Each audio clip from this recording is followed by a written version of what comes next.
आज हम ले रहे हैं elimination or reaction with metals. So now I am starting today's class, which have two targets. First is elimination reaction of alkyl halide, and second is a very small reaction, that is reaction with metals.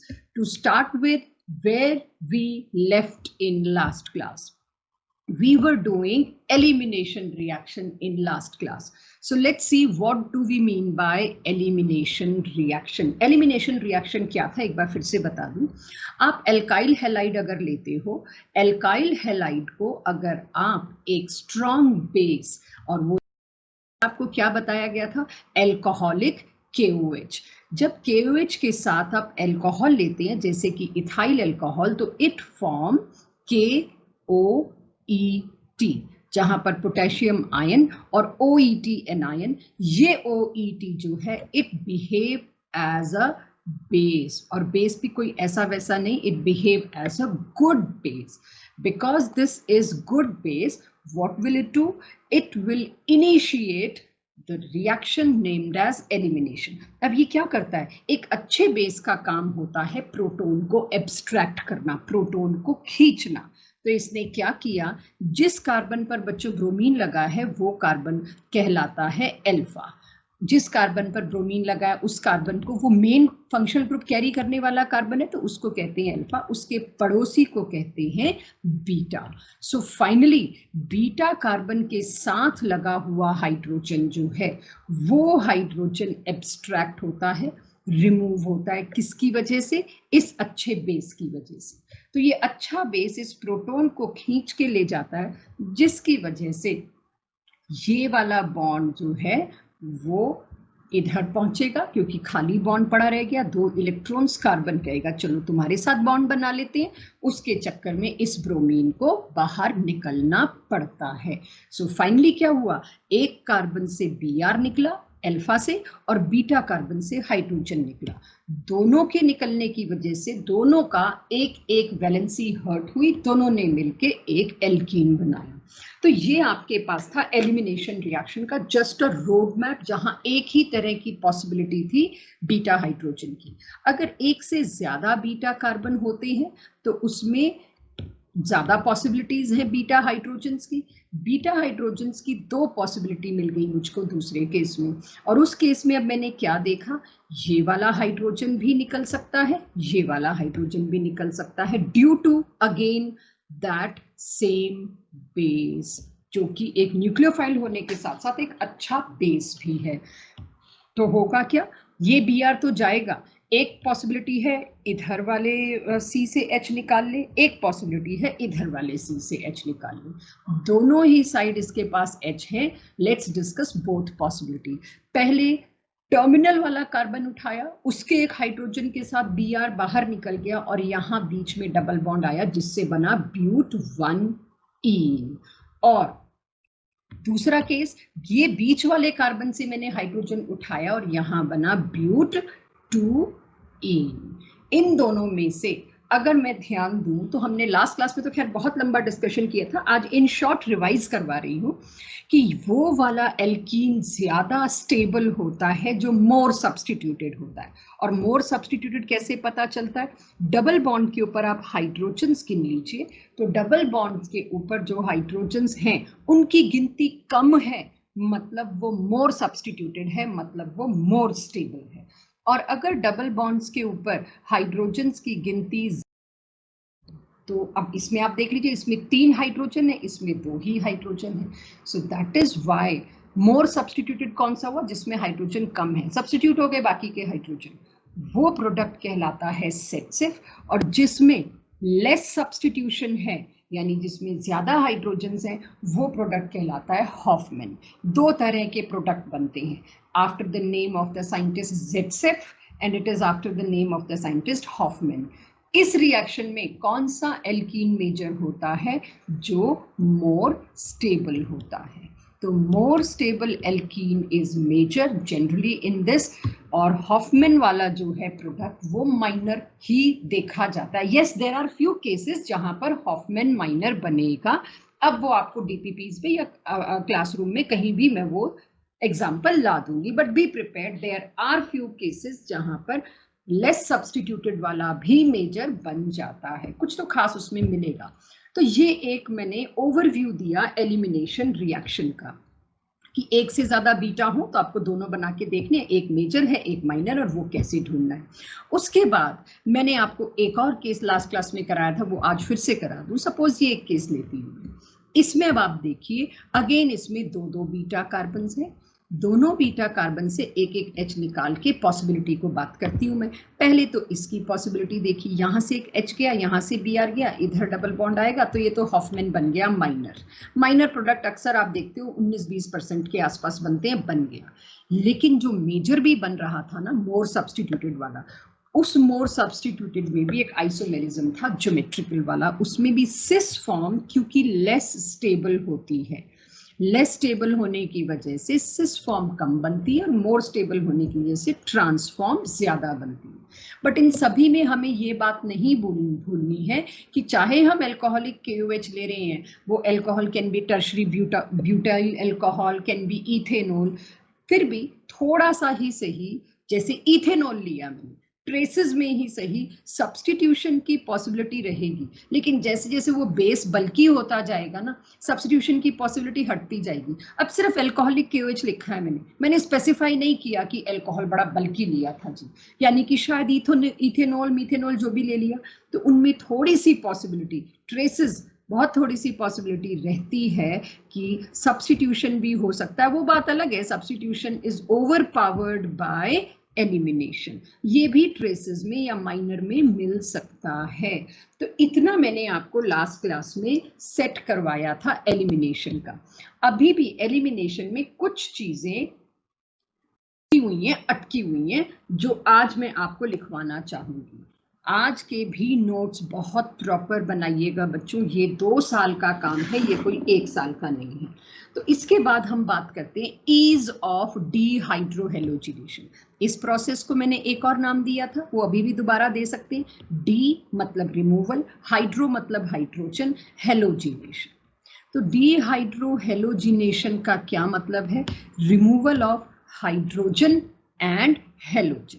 तो dehydrohalogenation में halogen तो एक दे ही रखा है, वो तो remove होना ही होना है। हाइड्रोजन कौन सा रिमूव हो रहा है? बीटा वाला। It is also named as beta elimination.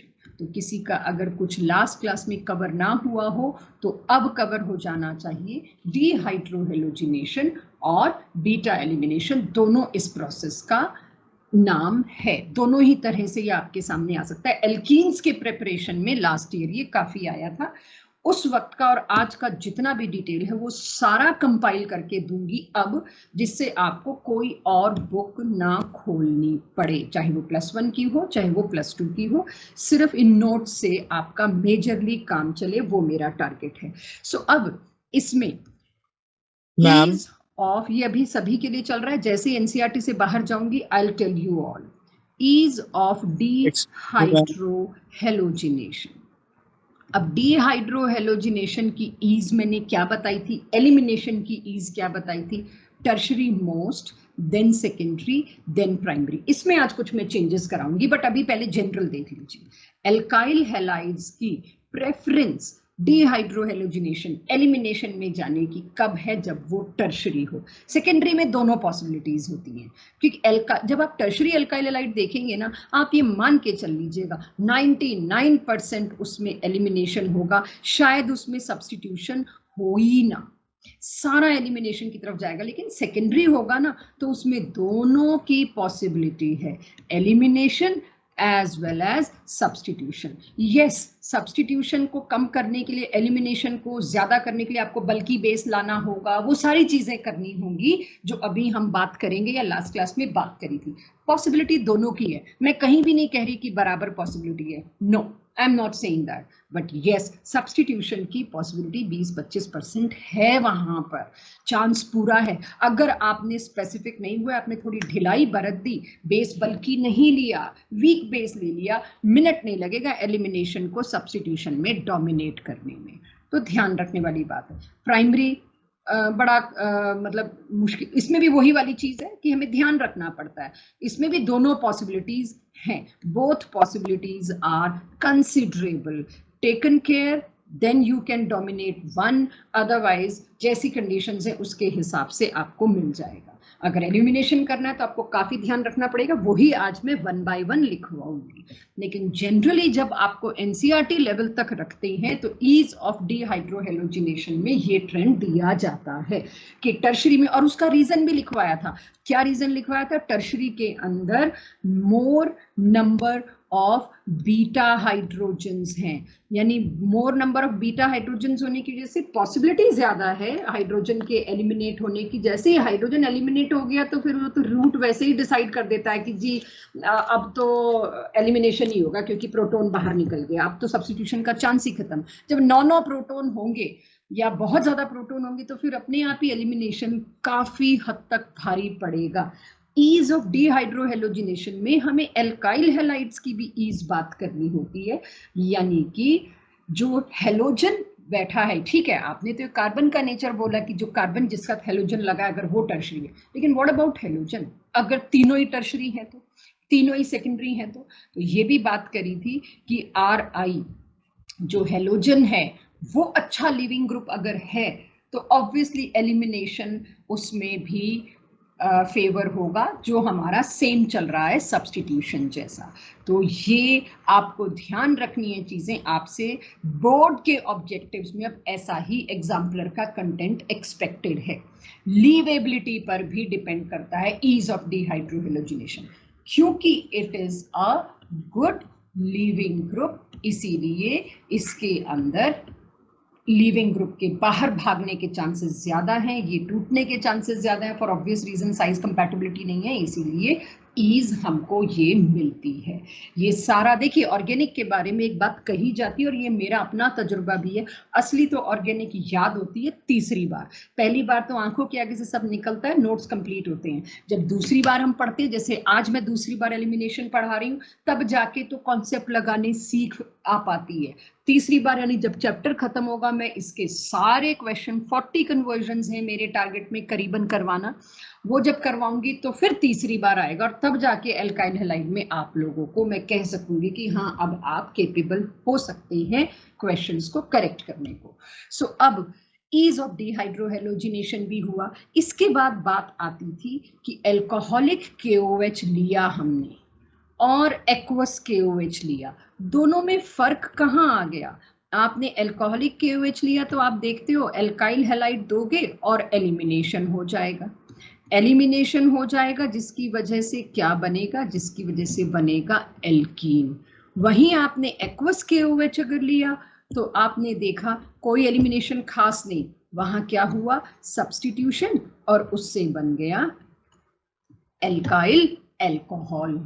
ऐसा क्या हुआ था एल्कोहलिक KOH में? क्योंकि एल्कोहलिक KOH का मतलब है आप ले रहे हो जैसे कि इथाइल अल्कोहल ETOH, ये KOH के साथ मिल के बनाता है ETO negative K positive. It behave as a, in addition to a good nucleophile, it behave as a good base। एक अच्छा बेस होने की वजह से it abstracts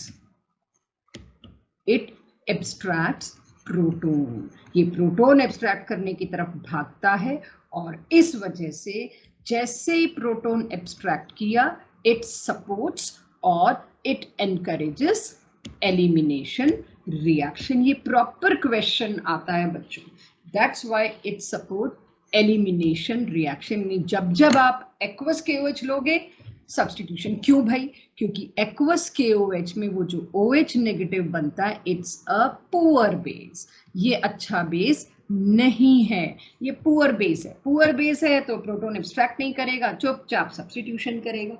इसके अंदर it behave as a good base और ये प्रोटोन एब्स्ट्रैक्ट करके एलिमिनेशन की तरफ ले जाएगा। Everybody should note each and everything.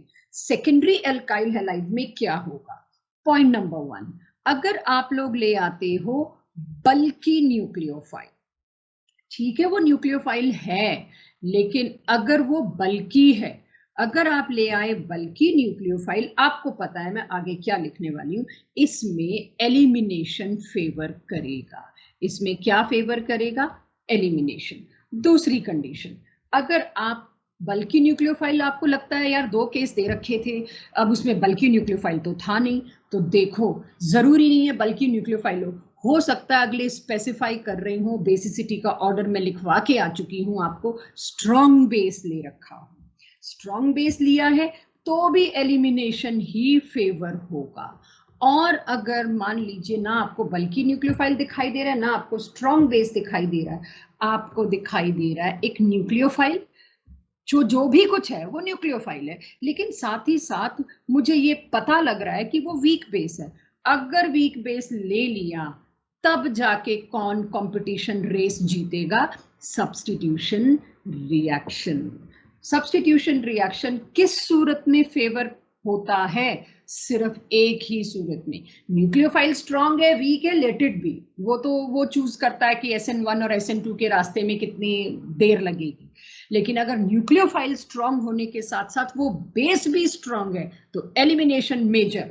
और अगर न्यूक्लियोफाइल स्ट्रांग होने के साथ साथ वो बेस वीक है तभी सब्स्टिट्यूशन रिएक्शन फेवर करेगा। यानी एलिमिनेशन और सब्स्टिट्यूशन में रेस जीतनी है तो उस हिसाब से आपको फैक्टर रखने होंगे।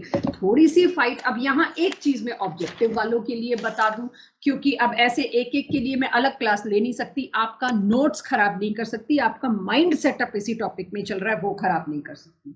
अब एक बड़ा बड़ा ही अच्छा क्वेश्चन आया हुआ है, उसमें से मैंने ये इंफॉर्मेशन निकाल के यहाँ पे डिस्कस करती हूँ आपके साथ। CH3COONA सोडियम एसीटेट, राइट, उसके सामने मैंने ले लिया CH3CH2ONA। अब आप पहचानने की कैपेबिलिटी रखो ये क्या है, वही तो है ET इथाइल ONA, यानी it must be nothing but alcoholic NaOH। ये अल्कोहलिक NaOH ही तो है। ये क्या है फिर?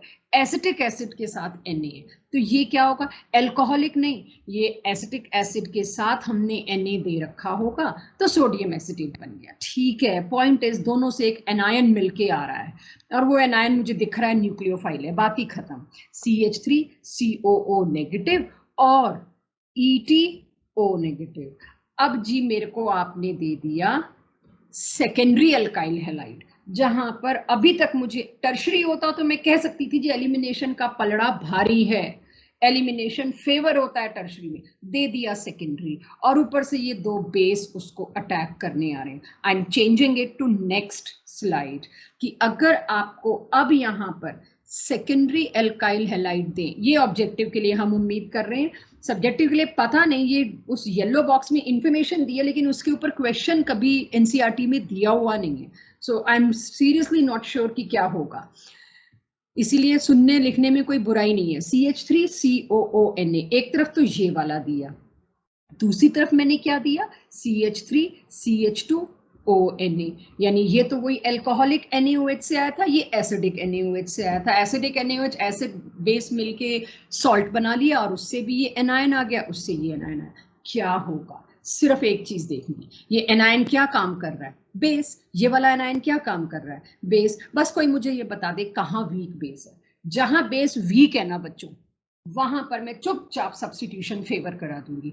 अब बेस ढूंढना लास्ट क्लास में सिखाया था, बट जरूरी नहीं है आप लोग केपेबल हो गए हो। अब मैं देखती हूँ, ये है एसीटेट, राइट, एसीटेट AC। नीचे दूसरा वाला बेस जो है मैं यहां बना रही हूँ CH3CH2O नेगेटिव। इसका O नेगेटिव यानी O के ऊपर नेगेटिव चार्ज लोकलाइज्ड है, कहीं कुछ नहीं उलझ रहा, उल्टा ये इंडक्टिव इफेक्ट से नेगेटिव चार्ज इंक्रीज ही हो रहा है, localised. That's why it is by default strong base. O का नेगेटिव चार्ज यहीं पड़ा है, कहीं नहीं बिखर रहा, सीधे अटैक करेगा, प्रोटॉन डिमांड करेगा। It is strong base. See both are nucleophiles. मैं न्यूक्लियोफिलिसिटी की बात नहीं कर रही हूँ, मैं बेसिसिटी की बात कर रही हूँ। अब इसमें ये नेगेटिव चार्ज इधर बॉन्ड बनाएगा और ये इधर इसको शिफ्ट करेगा। रेजोनेंस की वजह से नेगेटिव चार्ज इज डीलोकलाइज्ड, कभी इधर से इधर, यानी इन दोनों ऑक्सीजन्स के बीच में नेगेटिव चार्ज जो है वो डीलोकलाइज हो गया। डीलोकलाइज होने की वजह से चार्ज वीक हो जाता है। चार्ज अगर वीक हो गया तो उसकी वजह से एसीटेट आयन का चार्ज घूम रहा है, वीक हो गया तो वो उतना अच्छा बेस नहीं बन पाया। It's a weak base. Why it's a weak base? Due to resonance. अब रेजोनेंस की वजह से ये वीक बेस बन गया, जिसकी वजह से वीक बेस, अब भी मैं आपको पीछे लिखवा के, एक तो सेकेंडरी हैलाइड, ऊपर से वीक बेस, कौन फेवर हो जाएगा? Substitution reaction. यहां पर सब्स्टिट्यूशन बनेगा प्रोडक्ट, और मेजर क्या बनेगा? CH3 CH3 CH, ये Cl सब्स्टिट्यूट होगा किससे? दूसरे न्यूक्लियोफाइल से, जो क्या है? C O डबल बॉन्ड इधर था, एक O वो जो नेगेटिव चार्ज वाला वो इधर, और यहाँ पर CH3। इसमें मेजर ये बनेगा, माइनर नहीं लिख रही मैं, लेकिन यहाँ क्या हुआ? यहाँ स्ट्रॉन्ग बेस है, सेकेंडरी था, यहाँ पर स्ट्रॉन्ग बेस ने प्रोटॉन मांग लिया। कौन सा प्रोटॉन मांग लिया? बीटा पर लगे कार्बन पर जो बीटा प्रोटॉन से, उनमें से एक डिमांड किया, इसको मिल गया, जिसकी वजह से क्या बना? CH2। अब ये वाला एक प्रोटॉन जाएगा और एक Cl जाएगा, तो यहां इन दोनों C के बीच में डबल बॉन्ड आ गया ना। Have a look. आपको सिर्फ ये देखना होगा कि क्या एजेंट्स दिए, दैट्स व्हाई वी से इट इज मैथमेटिकल, लेकिन काफी चीजें ध्यान रखने वाली हैं कि आप अगर देखोगे वीक बेस है तो सब्स्टिट्यूशन इज मेजर, यहां हुआ सब्स्टिट्यूशन। आप देखोगे स्ट्रॉन्ग बेस है तो वहां क्या हुआ? एलिमिनेशन। एनसीईआरटी में थ्योरी डाल दी, ऑब्जेक्टिव में तो हम हर साल में इसके क्वेश्चंस देखते हैं, डायरेक्ट क्वेश्चन देखते हैं हम इसके। सो ये हुआ एलिमिनेशन प्रोडक्ट, ये हुआ सब्स्टिट्यूशन प्रोडक्ट। तो ये जो मैंने 3 चीजें लिख के दी है ना, अगर ये 3 चीजें आपकी मुट्ठी में है तो आपको क्वेश्चन करते वक्त, प्रैक्टिस करते करते ये गलतियां खत्म हो जाएंगी। सिर्फ याद हैं ये तीनों तो आपकी गलतियां खत्म नहीं होगी। गलतियां खत्म होने के लिए आपकी प्रैक्टिस बहुत जरूरी है। तो एक ये चीज जो थी, ये एनसीईआरटी के अच्छे क्वेश्चंस में देखिए, क्योंकि ये एनसीईआरटी के बॉक्स में दे रखा है। हाँ जी मैम, वो जो ऊपर वाला प्रोडक्ट बनाया वो एक बारी ढंग से बना दोगे? श्योर वो हाँ जी। श्योर श्योर श्योर, कोई बात नहीं, अभी बना दो।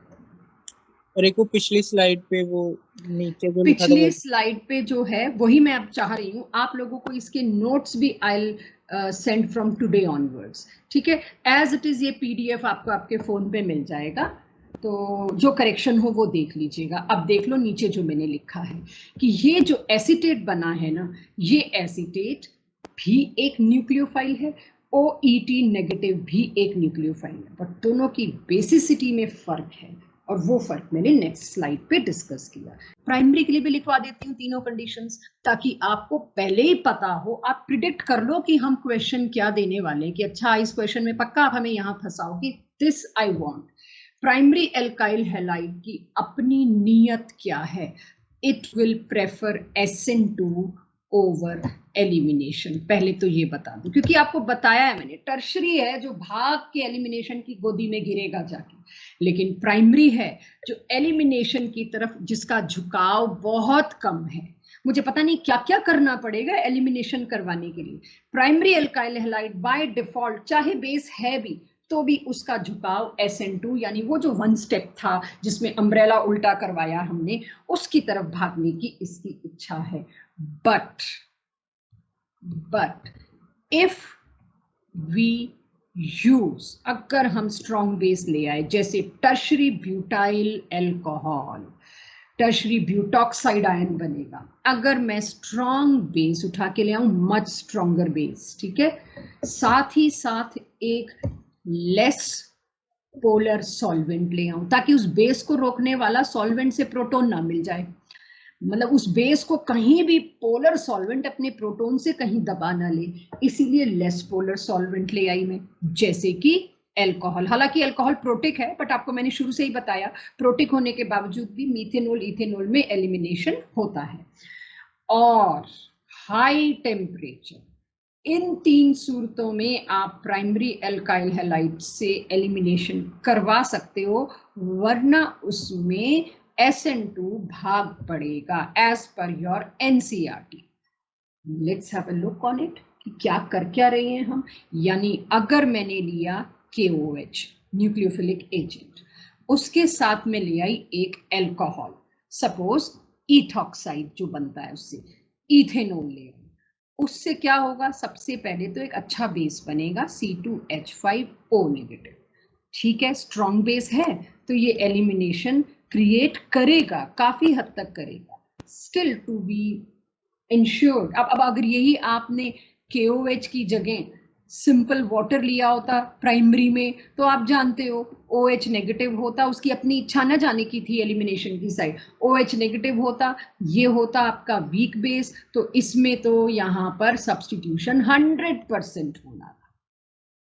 लेकिन मेरे को एलिमिनेशन की तरफ अगर प्राइमरी को लेके जाना है तो I need strong base plus heat. दूसरी चीज, ये तीनों हैं, मतलब आप ध्यान रखिए, एक तो स्ट्रॉन्ग बेस, खाली स्ट्रॉन्ग बेस भी कई बार काम नहीं करेगा, आपको हाई टेम्परेचर लेना है। स्ट्रॉन्ग बेस होते हुए भी, हाई टेम्परेचर होते हुए भी, अगर आपने लेस पोलर सॉल्वेंट की जगह हाईली पोलर सॉल्वेंट वाटर ले लिया तो भी चांस कम है, तो भी चांस कम है एलिमिनेशन के। सो मेक श्योर एलिमिनेशन में आप ये तीनों चीजें नोटिस करें। आपको क्वेश्चन बैंक दिया जाएगा इसको नोटिस करवाने की, आपसे गलतियां करवाई जाएंगी। सो मेक श्योर आप हमारे डेली टेस्ट को मिस ना करें, क्योंकि डेली टेस्ट में मैं आपको अब से ऑर्गेनिक से सारे पास्ट ईयर्स दे रही हूँ, KVPY, केरला PET, नीट और मेंस, इन चारों की मेरा मेन टारगेट ऑर्गेनिक में फर्स्ट लेयर में ये।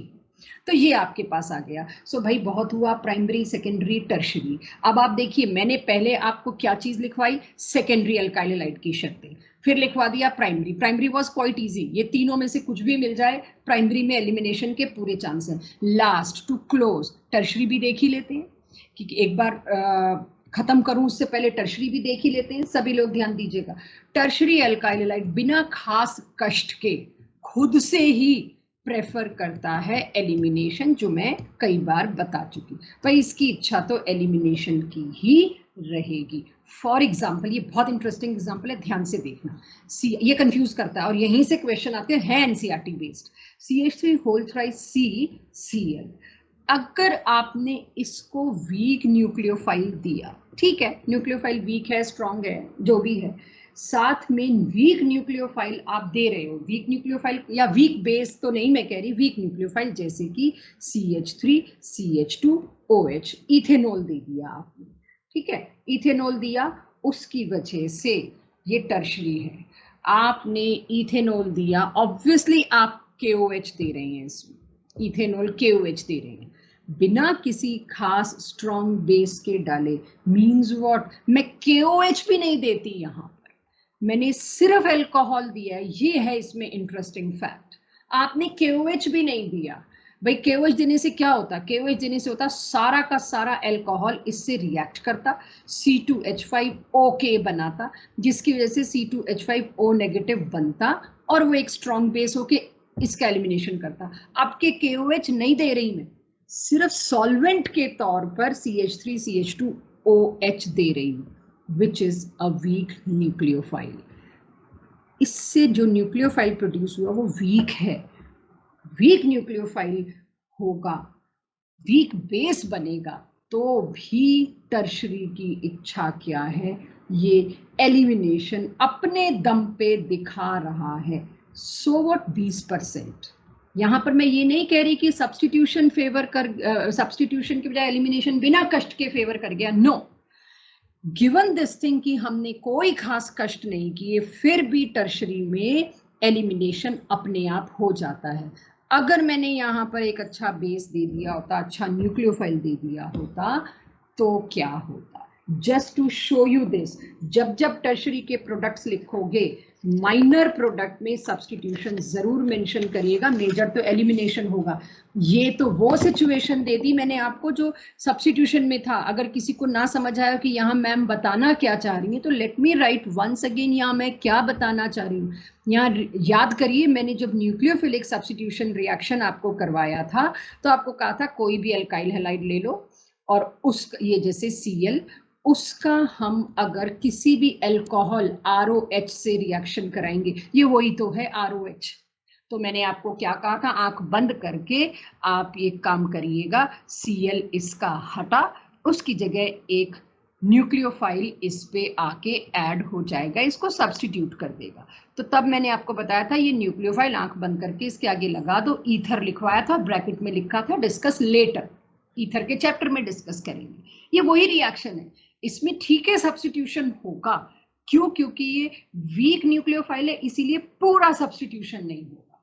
It's a weak nucleophile.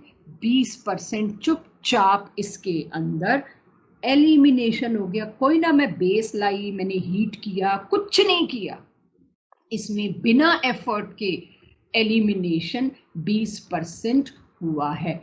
Yes, इसका मेजर प्रोडक्ट अभी भी वही है सब्स्टिट्यूशन वाला दिस, इसमें कोई दो राय नहीं। ये 80% बना है, लेकिन टर्शरी की खुद की इच्छा देखिए कि वो एलिमिनेशन के लिए प्रेफरेंस हमेशा अपने पास रखता है। That is the competition between substitution and elimination. मैंने तीनों का लिखवा दिया। प्राइमरी में क्या प्रेफर होता है, किस कंडीशन में, सेकेंडरी में क्या प्रेफर होता है, किस कंडीशन में, और टर्शरी में क्या प्रेफर होता है, किस कंडीशन में। अब भाई हमें तो तीनों में कंफ्यूजन हो रहा है, हमें इकट्ठा भी कुछ दे दो ताकि हम एक लाइन पढ़ लें और इसके बारे में एटलीस्ट मेरा बेस तैयार हो जाए, और मैं क्वेश्चन की प्रैक्टिस करते वक्त इतना तो नहीं पढ़ पाएंगे जी रिवाइज करते वक्त। तो एक लाइन में, एक पेज पे मैं आपको बताना चाहूंगी जो मैंने पीछे आपको जैसे टर्शरी का बताया, सेकेंडरी का बताया और प्राइमरी का बताया। तो एलिमिनेशन को खत्म करती हूं मैं। Majorly elimination is favouring this in case of halides. Tertiary में उसकी खुद की इच्छा है, प्राइमरी में आपको काफी एफर्ट मारनी पड़ेगी। पहली शर्त तो ये। दूसरी शर्त, स्ट्रॉन्ग बेस तो लेना ही पड़ेगा मेजर प्रोडक्ट बनाने के लिए, even if it is tertiary. Strong base चाहिए आपको फिर भी। और तीसरी और आखिरी चीज, हाई टेम्परेचर भी आपको मैनेज करना पड़ेगा, तब जाके आप इंश्योर कर पाओगे एटलीस्ट मेजर प्रोडक्ट जो बने वो तो मेरा एलिमिनेशन बने। ये यहाँ पर आपको ध्यान रखने वाली चीज थी। लास्ट क्लास में एक और एग्जाम्पल लिया था, मैं उसको भी दोबारा देख लेती हूँ एक बार। आयोडीन और ये CH3, अगर इसको मैंने एलिमिनेशन की कंडीशंस दे दी, अल्कोहलिक KOH भी दिया, हीट भी किया, आई नो इसमें अब मेजर प्रोडक्ट तो देखो एलिमिनेशन ही है, वो तो सारी बात थी कि कितना सब्स्टिट्यूशन बनेगा उसके लिए ही सारा पढ़ रहे थे हम। अल्कोहलिक KOH मतलब स्ट्रॉन्ग बेस, स्ट्रॉन्ग बेस मतलब मेरे को सोचना ही नहीं, रिएक्शंस में नहीं सोचना मेरे को, अब तो प्रोडक्ट एलिमिनेशन तो है मेजर बनेगा। तो इसमें मेरे को क्या सोचना है, इस कार्बन से आयोडीन तो निकल रहा है, इसके कितने बीटा हैं, ये वाला बीटा कार्बन, ये वाला बीटा कार्बन, ये वाला भी बीटा कार्बन। अगर ऐसा है तो तीनों से एक एक हाइड्रोजन एब्स्ट्रैक्ट करा के देखते हैं कौन सा मेजर होगा कौन सा माइनर होगा।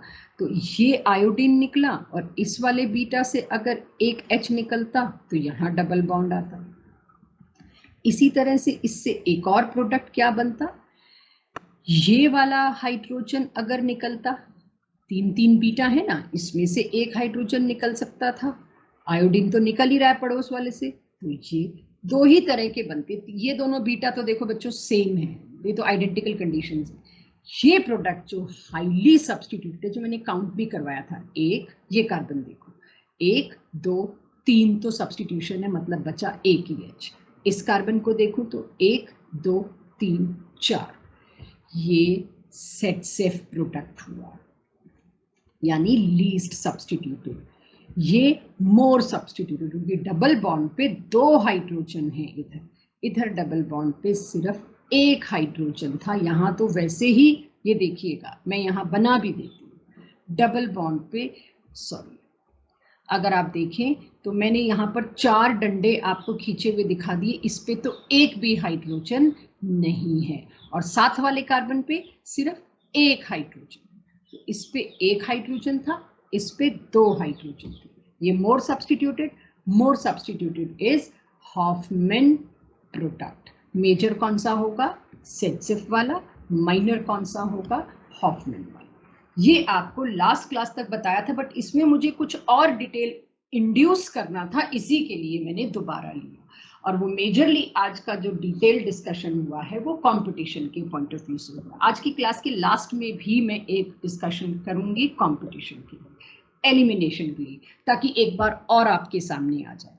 तो अब आप एक काम कर सकते हैं, एलिमिनेशन के मैकेनिज्म के बारे में।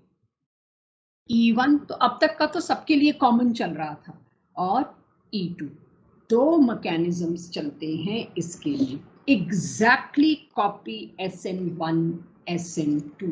SN1 और SN2 में जो 1 था वो ही यहाँ पर E1 में 1 है, इसके अंदर जो 2 था वही ये यहाँ पर 2 है। यानी एलिमिनेशन जो अब तक हम पढ़ के उसको बिल्कुल साइड में कर देना, उसको मत दखल लेने देना। मैं पहले E1 बना रही हूँ। E1 रिमेंबर क्या चीज थी? 2 स्टेप। 2 स्टेप मतलब कार्बोकैटायन का बनना, सब कुछ सेम। तो मैं आपके सामने E1 मैकेनिज्म की आउटलाइन लिख रही हूँ, सभी लोग मेरे साथ यहाँ नोट कर लीजिए। ये देखिए, आपके थोड़ा चेंज कर देते हैं ताकि आपको डिफिकल्ट प्रॉब्लम्स देख के घबराहट ना हो, वो सिर्फ देखने में डिफिकल्ट होती है, बेसिक सेम होता है। मैंने एक टर्शरी एल्काइल हैलाइड बनाया। क्यों टर्शरी बनाया अभी आपको पता लग जाएगा। You can have this bromine. देखिए इस ब्रोमीन को देखिए तो आपको पता लग जाएगा ये टर्शरी ग्रुप है। क्यों टर्शरी? क्योंकि जिस कार्बन से इसको अटैच किया वो फर्दर 3 कार्बन से। तो E1 मैकेनिज्म क्या होगा? E1 mechanism has 2 steps. This is step number 1. Step number 1 is formation of carbocation. Carbocation कैसे बनता है? ये ब्रोमीन सबसे पहले, हमें पता है इलेक्ट्रोनेगेटिव स्पीशीज है, ये ब्रोमीन अपने 3-3 लोन पेयर के साथ यहाँ है, ये इस पूरे को लेके बाहर चला जाएगा, मीन्स -Br नेगेटिव। पीछे क्या बचेगा? जब Br पूरे अपने लोन पेयर के साथ बॉन्ड पेयर को भी लेके चला गया है तो इस वाले, ये देखिए ये जो था ये गायब हो गया ना, ये वाला बॉन्ड टूट गया। जब ये वाला बॉन्ड टूट गया और उसको ब्रोमीन लेके चला गया तो यहाँ पे क्या चार्ज आया? यहाँ पे पॉजिटिव चार्ज आया। तो स्टेप 1 क्या हुआ? कार्बोकैटायन का बनना। यही वाला कार्बोकैटायन में नीचे बना रही हूं, दिस, यहाँ CH3, यहाँ पॉजिटिव चार्ज, यहाँ CH3। इस कार्बोकैटायन पर अब जो यहाँ पर एक बेस घूम रहा था, जो स्ट्रॉन्ग बेस आप लोगों ने दिया था, उसकी नजर पड़ेगी, वो इसके पास आएगा अपना लोन पेयर लेके कि let me finish up your deficiency जो पॉजिटिव चार्ज की वजह से आई। मोस्ट वेलकम जी। तो यहाँ पर क्या हुआ? ये जहां से आपने Br नेगेटिव हटाया था वहां पर आया बेस। अब बेस क्या करेगा? बेस ये कहेगा कि मैं आपकी डेफिशिएंसी कंप्लीट कर देता हूं। क्या करता हूं? कैसे? ठीक है, उसने इसको अटैक तो किया, तो अब ध्यान देना कैसे। बेस आया, उसने कहा कि मैं अपना लोन पेयर दे देता हूं। तो लोन पेयर दे के तो यहाँ पे कोई सब्स्टिट्यूशन थोड़ी होना है, नहीं। तो अब बेस क्या करेगा ये देखिएगा। बेस कहेगा अच्छा जी, इस कार्बन पे पॉजिटिव चार्ज है तो जरा इसके पड़ोसी बीटा देखता हूं। इसके पड़ोसी बीटाज पर अटैक करके वहां से एक प्रोटॉन निकाल लेते हैं। अब इसका पड़ोसी ये बीटा मैंने थोड़ा सा गलत लेबल कर दिया, एक सेकेंड। ये रहा इसका बीटा, ये वाला दिस। इसका एक पड़ोसी ये, इसका एक पड़ोसी ये। तीसरा इसलिए नहीं बना रही क्योंकि वो सेम ही है, तो तीसरा बनाने की जरूरत नहीं, बट मैंने 3 ग्रीन डॉट्स डाल दिए आपको दिखाने के लिए कि बीटा 3-3 है, but since these 2 are same तो मैं उस पर ध्यान नहीं दे रही। ये बेस क्या करता है? पड़ोस वाला कार्बन जिसको मैंने बीटा ये बनाया, इसके पास अभी एक H है। कैसे पता लगा? देखो ये कार्बन था ना, 1 2 3 4, चौथा बॉन्ड मतलब हाइड्रोजन तो होगा। हमें पता है हर कार्बन पे 2-2 H मौजूद है। यहाँ पर हम उसे बनाते नहीं हो, बात अलग है, लेकिन हर कार्बन पे H मौजूद है। इस वाले हाइड्रोजन को ये बेस क्या कहता है? आपकी डेफिशिएंसी है, कार्बोकैटायन बना हुआ है, आप एक काम करो, आप अपना प्रोटॉन मेरे को दे दो। क्यों? क्योंकि बेस की तो आदत है टू एब्स्ट्रैक्ट प्रोटॉन। ये तो इस प्रोटॉन को एब्स्ट्रैक्ट करके ले जाएगा। जैसे ये इस प्रोटॉन को एब्स्ट्रैक्ट करके ले जाएगा, ये वाला बॉन्ड इधर शिफ्ट, भाई प्रोटॉन तो चला गया, happy to leave as H+, ये वाला बॉन्ड इधर शिफ्ट हो गया। जब ये वाला बॉन्ड जो रेड से मैं दिखा रही हूं उधर शिफ्ट हो गया, इधर आ गया ना डबल बॉन्ड। बाकी चीजें देख लो एज इट इज। मैंने मेजर वाला बनाने की कोशिश की है। क्यों मेजर वाला बनाने की कोशिश की है? क्योंकि वो आपको पहले आना चाहिए। This is major product. Mechanism में मेजर ही दिखाया जाता है, माइनर आप अपने आप सोच सकते हो कि अब जो एक और पड़ोसी था वो उधर आप डबल बॉन्ड क्रिएट कर दोगे तो उधर आप माइनर बना दोगे, बट ये है E1 mechanism. Ditto copy SN1, 2 step carbocation आ गया ना बाल को, तो वो सारी शिफ्ट्स आ गई, वो सारी शिफ्ट्स आ गई। मैकेनिज्म में मेरे को शिफ्ट्स नहीं दिखानी थी, इसलिए मैंने पहले ही इंश्योर कर लिया कि मैं टर्शरी ले लूं मोस्ट स्टेबल, ताकि मैकेनिज्म में इशू ना आए। Shifts, rearrangements all are applicable. ये हुआ E1। तो E1 करने के बाद एकदम से E2 नहीं कराऊंगी, वो क्लास के एंड में जब बाकी सब चले जाएंगे। इतनी देर में मैंने यही प्लान किया कि लेट्स पहले एब्जॉर्ब E1, इसके बाद आप 2 पेजेस छोड़ दीजिए बस। 2 पेजेस छोड़ने के बाद आप लोग अगले टॉपिक पे आइए, फिर हम कंपटीशन का E2 मैकेनिज्म फिर से लेंगे, ठीक है। विद मेटल्स, इसमें कोई ऐसी चीज नहीं है जो मैं बाहर की अभी बता रही हूँ, इसलिए सबके सब दोबारा पूरा प्रॉपर नोट करेंगे। अनामिका, स्नेहा, कहीं कोई ढिलाई नहीं इसके अंदर। Reaction with metal, this is third and last category of reactions of alkyl halide. Metals कौन से वाले? Active metals, reactive metals. For example, आप लाए एक एल्काइल हैलाइड, उसको आपने रिएक्ट कराया very reactive metal sodium. Sodium कैसे रिएक्ट करता है? एक साथ 2 सोडियम उसी एल्काइल हैलाइड के 2 मॉलिक्यूल्स के साथ रिएक्ट करते हैं। क्योंकि sodium is explosively reacting with water, तो आप इसको वाटर के कांटेक्ट में ला नहीं सकते, आपको इसको वाटर से दूर रखना है। वाटर में ये एक्सप्लोड हो जाता है, इट बर्न्स विद फ्यूम्स, मतलब इसमें एकदम आग लग जाती है। तो सोडियम को केरोसिन में इसीलिए डिप करके रखा जाता है कि मॉइस्चर और ऑक्सीजन से एकदम रिएक्ट कर जाता है। तो इसको ड्राई रखने के लिए, वाटर से दूर रखने के लिए हम ड्राई ईथर यूज करते हैं। ड्राई ईथर की प्रेजेंस में 2 sodium, don't expect balancing in organic. Organic में कोई आपको 2Na लिख के देगा, ये भूल जाइए। जहां 2Na लिख के देंगे, यस, वहां बहुत ध्यान देना, वो चीज जरूर आपको ध्यान देनी पड़ेगी, बट होता 2 ही है, जरूरी नहीं लिख के दें। 2Na इन 2X के साथ मिल के क्या बना लेंगे? 2NaOX बाहर निकाल देंगे। तो इसका एक प्रोडक्ट तो बन गया 2NaX। It can B NaBr, it can B NaCl, it can B NaI, कुछ भी।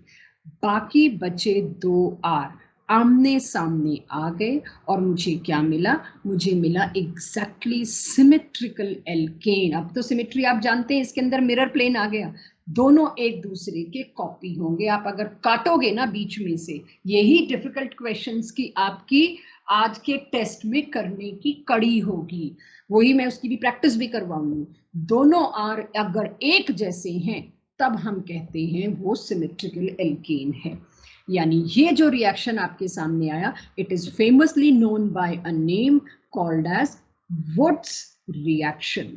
ये वुड्स रिएक्शन के नाम से जाना जाता है, और इस वुड्स रिएक्शन में ड्राई ईथर और सोडियम, ये इसकी नेसेसरी कंडीशन है।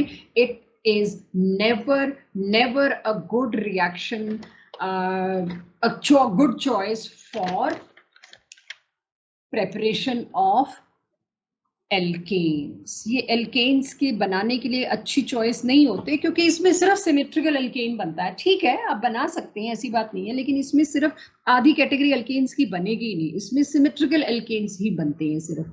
ठीक है जी, सिमेट्रिकल एल्केन्स बनते हैं, जो भी है। अब इस रिएक्शन को लेके 2-3 important bullets, 2-3 important points write down. First, tertiary alkyl halide, बड़े ध्यान से सुनना इस बात को। टर्शरी एल्काइल हैलाइड्स के केस में Wurtz reaction fails, Wurtz reaction हो ही नहीं पाता। कोई मेरे से पूछे फिर tertiary reaction, tertiary alkyl halide की नीयत क्या होती है, उसका क्या शौक होता है ऐसे में? वो एलिमिनेशन की तरफ चल पड़ता है। अभी बताया ना, आज एलिमिनेशन बहुत फेवर होता है टर्शरी में। तो टर्शरी एल्काइल हैलाइड के साथ आपने ये सारी सूरतें दे दी ना, it will land up with elimination, alkene बन जाएगा। Elimination is favoured. Tertiary alkyl halide के केस में under similar condition Wurtz reaction fails, elimination is favoured. ठीक है जी, एक इंफॉर्मेशन तो ये हुई। अब आते हैं बच्चों इसी में दूसरी बुलेट पे। तो दूसरी बुलेट में आपको यहाँ कुछ नोट करना रह जाए तो बता देना बच्चों। दूसरी बुलेट में आपको क्या दे रही हूँ, सपोज दो डिसिमिलर एल्काइल हैलाइड्स ले आई मैं. If I am giving you two dissimilar alkyl halides, reaction तो सेम है, होगा तो है ही, वही ड्राई ईथर. उसमें क्या होगा, उसमें एक तो सेल्फ वुड्स इसका होगा, ये खुद भी बहुत सारे हजारों मॉलिक्यूल्स हैं. दो Na को देख के जो पीछे हुआ ना यहाँ पर R और R एक जैसा, तो एक तो ये सोडियम के दो सोडियम के साथ अलग से रिएक्ट कर रहा है और क्या बना रहा है, दो R' जुड़ जाएंगे सिमेट्रिकल एल्केन. एक ऐसा ही फिर इसके साथ भी होगा RCl, ये भी अपने जैसे दो मॉलिक्यूल लेगा और दो Cl निकालेगा दो Na के साथ. ये दो मोल्स लिखे हैं, दो मोल्स में आपको पता है कितने होते हैं सोडियम. सो इसका भी एक बन जाएगा R और R. अच्छा, दोनों मिक्स भी हो सकते हैं, एक ये और एक ये. यस, तो एक बन जाएगा R' प्लस R. तो कुल मिला के तीन प्रोडक्ट्स, तीन एल्केन्स बनेंगे इसके मेजरली. तीनों मेजरली बन रहे हैं, तभी तो ये कोई बहुत अच्छी मेथड नहीं मानी जाती प्रिपरेशन ऑफ अनसिमेट्रिकल एल्केन के लिए, कि आपने अनसिमेट्रिकल एल्केन बनाने की कोशिश करी भी ना तो उसमें तीन तीन बन जाएंगे भी. क्या दिक्कत है, एक प्रोपेन ले लो, एक इथेन ले लो, तो उसमें तीन तीन बन जाएंगे, फिर इनको आइसोलेट करते फिरो. इसीलिए it is not a preferred method for the preparation of alkenes. So ये आपके पास फिर ये NaX तो खैर बन ही रहा है, NaCl तो अब इसमें मैंने देखा तो ये सारे बन गए. बैलेंसिंग करूंगी तो यहाँ मेरे को 6 लगाना पड़ेगा ऑटोमेटिकली. 6 क्या 3 दोनों.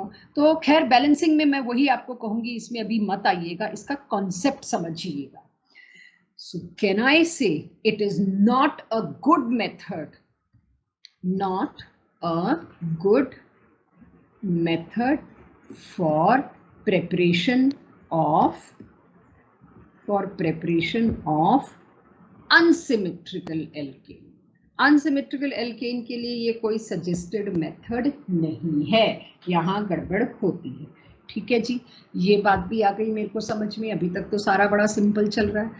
अब इंट्रामॉलिक्यूलर भी होता है, एक ही मॉलिक्यूल जैसे कि ये दो Cl या एक Cl एक Br है, उसको आपने 2Na दिया तो क्या होगा, ये दो Cl जो हैं, ये दोनों Cl इन दोनों Na के साथ वही माइनस NaCl2, दो NaCl निकले, को कहते हैं बच्चों इंट्रा मॉलिक्यूलर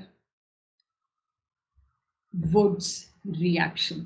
एक ही मॉलिक्यूल में दो दो Cl बाहर निकल गए तो उसकी वजह से क्या हुआ, ये वाला कार्बन दोनों कार्बन की एक साइकिल बन गई.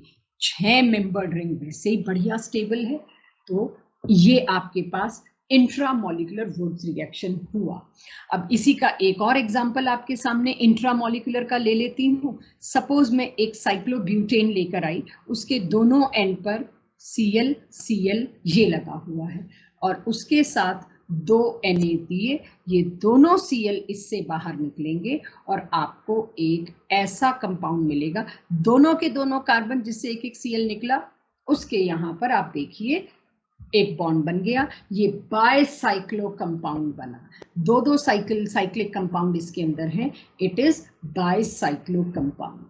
सो ड्राई ईथर का काम इसमें वाटर से इसको दूर रखना है.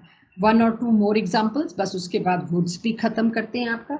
सपोज आप एक एरोमेटिक हैलाइड ले आए, राइट, ये रहा एक एरोमेटिक हैलाइड, और एक आप एलिफेटिक हैलाइड ले आए और उसको आपने सोडियम दिया, वही under similar conditions dry ether. तो ऐसे वुड्स रिएक्शन को, इसको वुड्स नहीं कहते, इसमें दोनों अनसिमेट्रिकल हैं, तो इस और उसमें भी दोनों के दोनों अनसिमेट्रिकल तो कहना सही नहीं है, दोनों डिफरेंट अल्काइल हैलाइड हैं. तो ऐसे रिएक्शन में क्या होगा, ऐसे रिएक्शन में भी 3 पॉसिबिलिटीज हैं. आई एम नॉट सेइंग कि एक ही पॉसिबिलिटी, एक तो इसका सेल्फ वुड्स हो जाएगा, एक इसका सेल्फ वुड्स हो जाएगा और दूसरा ये बन जाएगा. तो किसी ने कहा भाई ठीक है, ये भी तो एक तरीका है अनसिमेट्रिकल एल्केन्स बनाने का, टॉल्यूइन बनाने का है, लेकिन हमें पता होना चाहिए इसके साथ एक तो ये बन के आ जाएगा, 2 बेंजीन रिंग एक साथ, जिसको आप कहोगे बाइफिनाइल दिस. और एक इसके साथ इथेन बन जाएगा, इसका सेल्फ वुड्स होगा तो इसमें इथेन बन जाएगा। तो it's a messy process to isolate all three. Still it do happen. तो ये तो इसमें खैर मैं भी नहीं आपको दिखा रही, but yes possibility तीनों हैं। तो इसमें एक एरोमेटिक एक एलिफेटिक अगर आप लेते हैं तो ऐसे रिएक्शन को कहते हैं वुड्स फिटिग रिएक्शन। इसको क्या कहते हैं? Wurtz Fittig reaction. This is Wurtz Fittig reaction. इन सभी तरह के वुड्स में अगर मैं बात करूं, क्लास के एंड में मैं 5-7 ऑब्जेक्टिव डिस्कस करूंगी आज इन्हीं सभी रिएक्शंस के जो मैंने अभी कराए। एक बहुत इंपॉर्टेंट लास्ट चीज फॉर वुड्स, जिसके बाद मैं वुड्स को क्लोज कर रही हूँ, last bullet. Wurtz reaction occur via free radical mechanism. और अगर फ्री रेडिकल बनता है इसके बीचों बीच, इसके मैकेनिज्म का मतलब इसमें फ्री रेडिकल बनता है। याद रखना, टर्शरी फ्री रेडिकल सबसे ज्यादा स्टेबल, फिर सेकेंडरी, फिर प्राइमरी, तो चांसेस इसके ज्यादा होते हैं। ठीक है जी, अगर फ्री रेडिकल है तो एक आधा कुछ उससे रिलेटेड कॉन्सेप्ट कर ले ताकि याद हो जाए। तो ethyl bromide plus methyl bromide, दो अलग अलग में समझ आता है, दो सेम में तो समझ ही नहीं आएगा कि क्या फर्क हुआ क्या नहीं हुआ। अगर मैंने 2 सोडियम दी, पहली चीज में क्या एक्सपेक्ट करती हूँ, एक तो सेल्फ वुड्स हो जाएगा, दो है ना ये रेप्लिकेट हो जाएंगे, तो एक तो बनेगा butane, CH3 CH2 CH2 CH3। ठीक है जी, एक इसका सेल्फ रेप्लिकेट हो जाएगा CH3 CH3, ये तो 2 बन गए मेरे पास। तीसरी पॉसिबिलिटी क्या है? तीसरी पॉसिबिलिटी ये आपस में भी हो जाएंगे, why not, CH3 CH2 CH3 propane, butane बना, इथेन बना, प्रोपेन बना। लेकिन एक बात ध्यान रखिएगा, it occurs via free radical mechanism. तो यहां से जो फ्री रेडिकल प्रोड्यूस हुआ होगा वो ये प्रोड्यूस हुआ होगा, BRS फ्री रेडिकल गया, यहां से जो फ्री रेडिकल प्रोड्यूस हुआ होगा वो ये बना होगा। सोल्यूशन में हजारों ऐसे फ्री रेडिकल होंगे, हजारों ऐसे फ्री रेडिकल होंगे, ये फ्री रेडिकल आपस में मिल गए तो इथेन बन गया, ये वाले फ्री रेडिकल आपस में मिल गए तो ब्यूटेन बन गया, ये दोनों आपस में मिल गए तो प्रोपेन बन गया। तो ये चीज का हमेशा आप ध्यान रखिए कि इसके अंदर फ्री रेडिकल मैकेनिज्म होता है, जिससे कुछ अच्छे ऑब्जेक्टिव क्वेश्चन आपके सॉल्व होंगे, जो मैं अभी आपके सामने लेके आने वाली हूँ। बहुत कम यानी माइनॉरिटी में एक बाय प्रोडक्ट और बनता है इसके अंदर, एल्कीन। अब एक कार्बन का एल्कीन तो हो नहीं सकता, एल्कीन तो 2 ही कार्बन का हो सकता है, तो इस केस में थोड़ा सा ही सही एल्कीन बनेगा।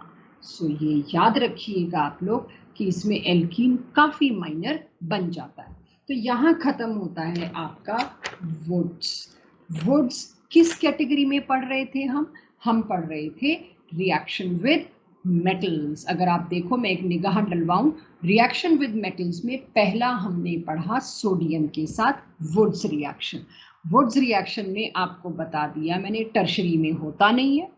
अच्छा, प्राइमरी और सेकेंडरी में अगर होता है तो इस तरह से उसके वुड्स फिटिग जैसा, इस तरह से उसके 3 पॉसिबिलिटीज अगर आपने तीनों डिफरेंट लिए तो अनसिमेट्रिकल एल्केन बनाने के चक्कर में। फिर मैंने आपके साथ लिया इंट्रामोलिक्यूलर, चाहे वो ओपन चेन में था चाहे वो क्लोज्ड में था। फिर मैंने आपके साथ लिया वुड्स फिटिग, जिसमें दोनों ही अलग अलग थे, वो भी एक एरोमेटिक एक एलिफेटिक। उसके बाद मैंने आपको बताया इसके मैकेनिज्म के बारे में कि जी अगर आपने फ्री रेडिकल मैकेनिज्म ध्यान रखा तो बहुत सारी जगहों पे आपका बचाव हो जाएगा। इसको क्या करूं, ये वाइवा में भी बहुत पूछते हैं स्कूल लेवल पे। दिस, इसका वुड्स करें तो, वुड्स का मतलब ट्राई ईथर के साथ सोडियम दें तो दोनों सेम है, राइट, दोनों एराइल हैलाइड सेम, तो फिर तो क्या ही दिक्कत है इसमें। तो इसका ये 2 Na और ये Cl और ये Cl निकल जाएंगे और क्या बन जाएगा, बन जाएगा बाय फिनाइल, 2 फिनाइल रिंग एक दूसरे से अटैच हो गए, ये बन जाएगा। ठीक है, it is called as Fittig reaction. तो अब 3 रिएक्शन हो गए आपके पास, एक हुआ वुड्स रिएक्शन, एक हुआ वुड्स फिटिक रिएक्शन और एक हुआ फिटिक रिएक्शन। एनसीईआरटी में तीनों दे रखे हैं, तीनों आपको आने चाहिए। सो यहाँ खत्म होता है वुड्स रिएक्शन को लेके डिटेल। कुछ क्वेश्चंस एंड में करवाऊंगी, वो आपको और क्लैरिटी देंगे। अब आ जाते हैं रिएक्शन विद मेटल्स में दूसरे एक और एग्जाम्पल पे, जो लास्ट है आपके लिए आज की क्लास के लिए, और वो देखते हैं एक बार। Have a look. दूसरा रिएक्शन इसके अंदर, दूसरा रिएक्शन है reaction with magnesium. Very interesting and it will go to next chapter. अब ये नेक्स्ट चैप्टर की शेडो आनी शुरू हो जाएगी आपके पास, क्योंकि अब लास्ट क्लास में पहुंच गए। रिएक्शन विद मैग्नीशियम, चलो जी लेके आते हैं कोई एल्काइल हैलाइड अपनी मर्जी से। मैं एल्काइल हैलाइड अभी जनरल लिखती हूँ बच्चों, RX, और इसको अगर मैंने मैग्नीशियम से रिएक्ट कराया विद ड्राई ईथर तो क्या बना? R, मैग्नीशियम बीच में घुस जाएगा इसके, MgX। ये एक ऑर्गेनोमेटेलिक कंपाउंड है जिसको famously after the name of the scientist Grignard, उनके नाम से जानते हैं, ग्रिग्नार्ड रिएजेंट। आगे आने वाली ऑर्गेनिक में कोई भी चैप्टर ऐसा नहीं होगा जिसमें ग्रिग्नार्ड रिएजेंट के इस कॉन्सेप्ट को ना इस्तेमाल किया जाए, जो अब आने वाला है। अच्छा, ग्रिग्नार्ड रिएजेंट जो बना है उसमें ये वाला बॉन्ड तो कोवेलेंट है, वो बात अलग है, हाईली पोलर है, बट यस ऑर्गेनोमेटेलिक बॉन्ड तो यही है ना कार्बन और मेटल के बीच में, it is fairly covalent bond. लेकिन जो मैग्नीशियम और हेलोजन के बीच बना हुआ है ना बच्चों, ये bond is fairly ionic bond. ये ध्यान रखना, इसमें ऑर्गेनोमेटेलिक होने के साथ साथ ये बात का ध्यान रखिए, ठीक है जी। यहाँ भी मैंने ड्राई ईथर लिया है। ड्राई ईथर मैग्नीशियम को ड्राई रखने के लिए लिया नहीं, इसका एक और रोल भी है जो अभी आपको पता लगेगा।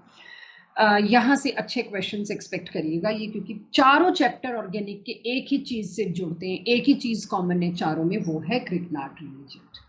अब ग्रिग्नार्ड रिएजेंट की खास बात, पहली खास बात ग्रिग्नार्ड रिएजेंट की, ये ऑर्गेनोमेटेलिक है, ये हम पहले ही कर चुके हैं इसलिए मैं नोट नहीं करवा रही। Grignard reagent is a carbon anion producer.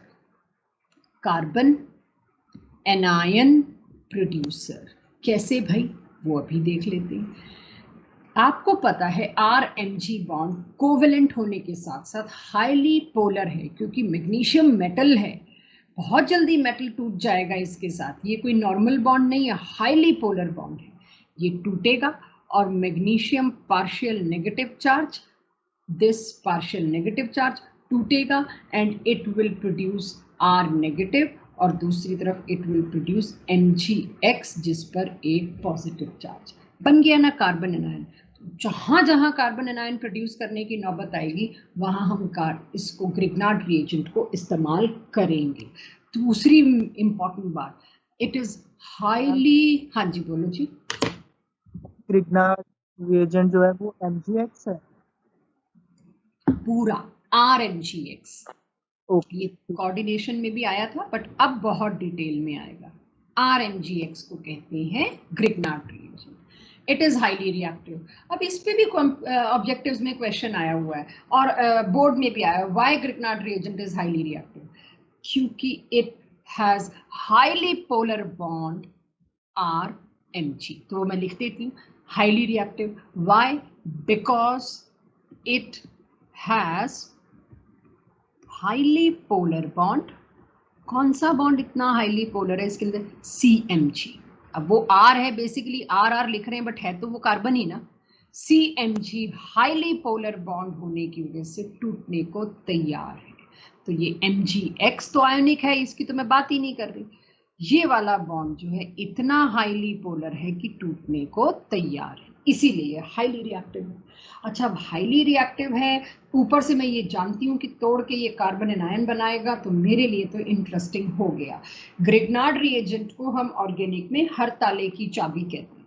कोई भी कंपाउंड, ऑर्गेनिक कंपाउंड बनाना होगा, आगे आप देखोगे 10 ऑर्गेनिक कंपाउंड आपने बनाने, कुछ और ना सूझ रहा हो तो ग्रिग्नार्ड रिएजेंट से तो वो बन ही जाता है मैक्सिमम। तो वही आज हम उसकी झलक थोड़ी सी देखेंगे, ज्यादा तो नहीं। तो ग्रिग्नार्ड रिएजेंट के बारे में ये दो बातें हुई। तीसरी बात, इसको हमेशा ड्राई ईथर के साथ रखा जाता है। ये स्टोर भी ड्राई, ये एनसीईआरटी की एक लाइन है जिसपे पता नहीं कितनी बार बोर्ड में और ऑब्जेक्टिव में फंसाया जा चुका है। ये हमेशा ड्राई ईथर में स्टोर करके रखा जाता है, यूज ही इसको ड्राई ईथर में करते हैं। क्यों? इसको पानी से दूर रखना है, टू मेंटेन ड्राई कंडीशन। क्यों रखना है पानी से दूर ग्रिग्नार्ड रीजन को? अब तो मैग्नीशियम भी फ्री नहीं है इसमें, कह सकते हैं क्योंकि हाईली रिएक्टिव है, लेकिन अगली स्लाइड पे बेटर समझ में आएगा कि क्यों है ऐसा। Have a look. अब मैं इसमें अगर देखूं RMgX है क्या भला, अब देखिए आप, RMgX मुझे पता है ये वाला बॉन्ड हाईली रिएक्टिव है। इसके सामने कोई भी प्रोटॉन डोनर ले आए,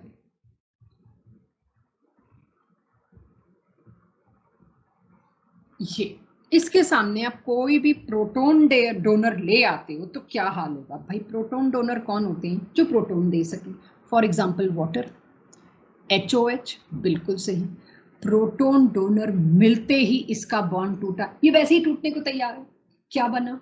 R नेगेटिव। ये क्या बनेगा? Mg positive. बाहर इधर से मैं प्रोटॉन बनाऊं, ये टूटेगा तो क्या बनेगा?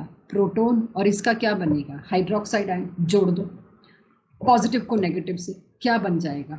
एल्केन। बाकी बचा कुचा फिर जोड़ देते हैं। ये देखिए Mg के साथ एक तो X था, दूसरी चीज क्या जुड़ गई? ये OH नेगेटिव, OH नेगेटिव, ये तो एल्केन बन गया। जहां Grignard reagent water moisture, even vapour, water vapour के कांटेक्ट में है, टेस्ट ट्यूब में भी अगर एक ड्रॉप पानी लगा हुआ है ना कहीं, तो भी RMgX उससे रिएक्ट करके एल्केन में कन्वर्ट हो जाएगा। ये छोड़ो, दूसरे प्रोटॉन डोनर लाती हूं, एल्कोहल, ROH, उसके साथ भी यही हुआ। ये बॉन्ड टूटा, कार्बन एनायन बना, फट इसका प्रोटॉन उसने मांग लिया, इसका प्रोटॉन मांग लिया, अल्कोहल भी तैयार है, दे देता है, और क्या बन गया? फिर से RH। दूसरी साइड क्या बना? मैग्नीशियम। एक X तो उसके पास चुपचाप लगा हुआ है, दूसरी चीज उस पर क्या चली गई? दूसरी चीज उस पर चली गई OR नेगेटिव। मैग्नीशियम पॉजिटिव को कौन अट्रैक्ट करेगा? फिर मजबूरी है OR नेगेटिव ही करेगा, तो यहाँ क्या आ गया? OR। अब अंडरस्टूड है, ये नेगेटिव लगाने की जरूरत नहीं।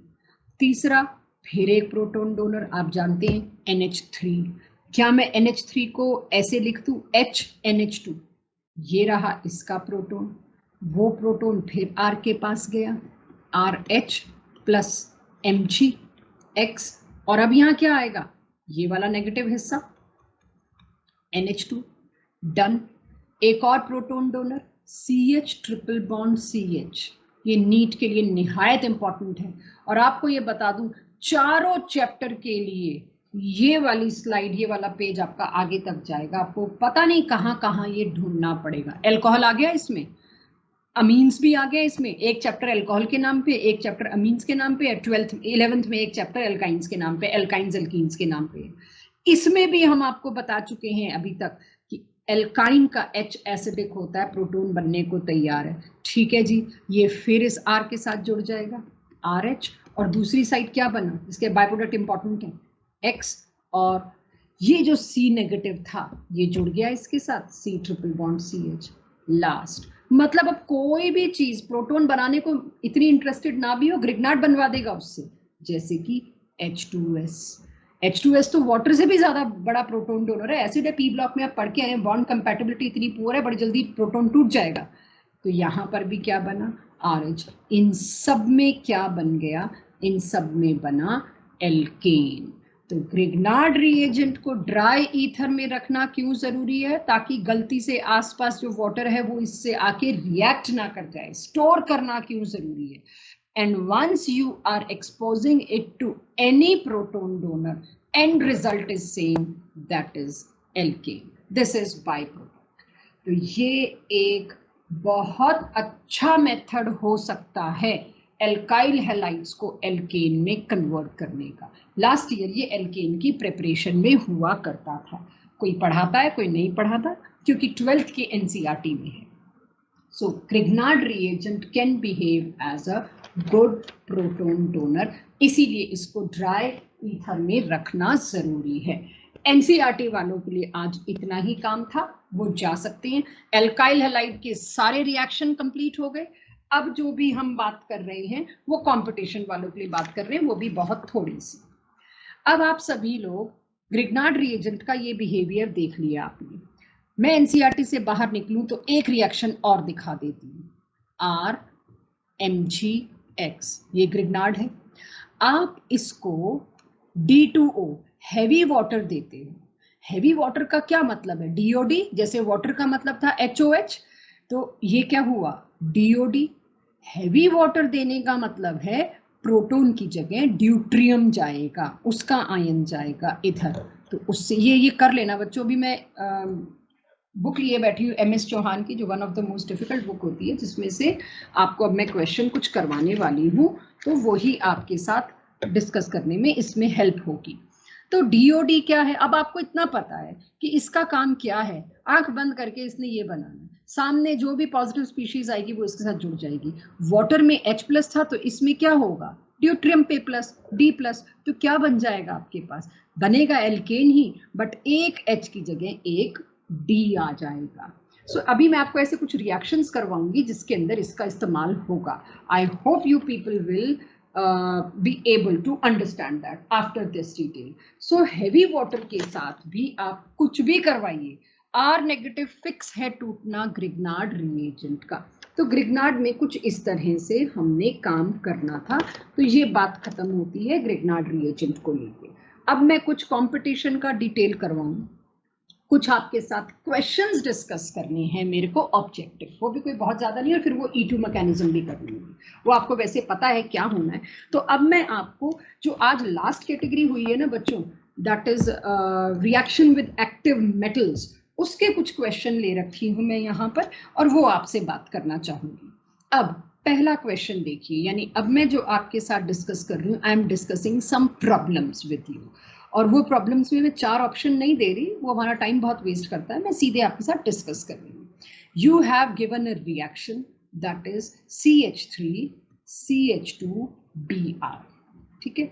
यहाँ पर आपने कोई रिएजेंट दिया है R, आपको पता नहीं कौन सा, और बनाना क्या है? CH3 CH2 D।